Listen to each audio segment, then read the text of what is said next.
बड़ी जानकारी, जहां दिवाली को लेकर चंडीगढ़ प्रशासन का बड़ा फैसला सामने आया है। चंडीगढ़ में अब की बार दिवाली पर ग्रीन पटाखे चलेंगे। प्रशासन ने पटाखों पर बैन लगाया है, जो बैन है वो हटा दिया है। दिवाली पर रात 8 से 10 बजे के बीच ग्रीन पटाखों की इजाजत रहेगी। तो गुरु पर्व पर सुबह 4 से 5 और रात 9 से 10 बजे के बीच की इजाजत है। चंडीगढ़ में जो पटाखों पर बैन लगाया था वो हटा दिया गया है। इसको लेकर प्रशासन ने बड़ा फैसला लिया है। दिवाली का जो पर्व है देश में बड़े ही धूमधाम से मनाया जाता है, पर पटाखों को देश में बैन कर दिया जाता है पर्यावरण को लेकर। पर अब चंडीगढ़ कहीं ना कहीं ऐसा पहला राज्य बन गया है जो कि पटाखों पर बैन हटा रहा है। ज्यादा जानकारी के साथ पंजाब से रीजनल हेड नवदीप छाबड़ा हमारे साथ जुड़े हैं, जो कि जानकारी देंगे। नवदीप, दिवाली का त्योहार नजदीक है और पर्यावरण की दृष्टि को देखते हुए जो बैन है वो लगाया जाता है पटाखों पर।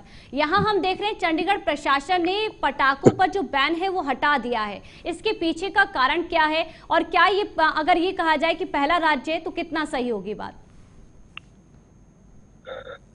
देखिए पूजा, बिल्कुल साल 2019 के अंदर जब कोरोना की एंट्री हुई थी और आपने देखा होगा कि बहुत सारी रिस्ट्रिक्शन लगी थी, लेकिन तब दिवाली या बाकी पर्व जो थे वो मना लिए गए थे। उसके बाद कहीं ना कहीं देश के अंदर जो था वो पूरा का पूरा शटडाउन किया गया था। लेकिन साल 2020 की बात करें या 21 की बात करें तो कोरोना काल के चलते दिवाली पर पटाखों के लिए कई राज्यों के अंदर बैन लगा था और चंडीगढ़ के अंदर भी इस तरीके से पूरी तरीके से बैन लगाया गया था। एक तो सबसे कारण बड़ा यही था कि पोल्यूशन रहा और दूसरा कोरोना की भी खास वजह थी। चंडीगढ़ क्योंकि यहाँ पर पर्यावरण को लेकर बहुत ज्यादा ध्यान रखा जाता है और हर साल जब पटाखे फोड़े जाते हैं, क्योंकि सुप्रीम कोर्ट की भी गाइडलाइन थी ग्रीन पटाखों को लेकर, तो पिछले 2 साल चंडीगढ़ प्रशासन ने यहाँ पर पटाखे चलाने की अनुमति नहीं दी थी।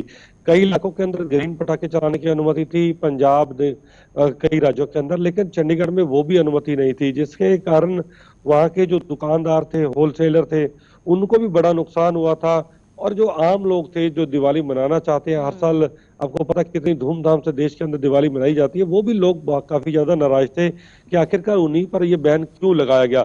और इस साल क्योंकि जो दुकानदार हैं, होलसेलर, वो लगातार डिमांड कर रहे थे प्रशासन से कि आप समय से पहले फैसला करिए, क्योंकि अक्सर क्या होता था कि दिवाली से 10 दिन पहले ये फैसला सुना दिया जाता था, तो जिससे जो लोग स्टॉक लेकर आते हैं पटाखों का या बाकी चीजों का, उनको बहुत बड़ा नुकसान होता है। तो इस बार ये पहली बार ऐसा हुआ है कि करीब 25 दिन पहले ये फैसला जो है चंडीगढ़ प्रशासन की तरफ से लिया गया है कि इस बार जो पटाखे हैं वो चलाने की अनुमति दी गई है 2 घंटे के लिए रात को, और जो क्योंकि गुरु पर्व का पर्व इसी बीच आता है तो उसके लिए भी सुबह और शाम को पटाखे चलाने की अनुमति दी गई है। लेकिन ये साफ कर दिया गया है कि किसी भी कीमत के जो पोल्यूटेड, जो ज्यादा कहीं ना कहीं हवा के अंदर प्रदूषण फैलाते हैं, वो पटाखे नहीं चलाएंगे। केवल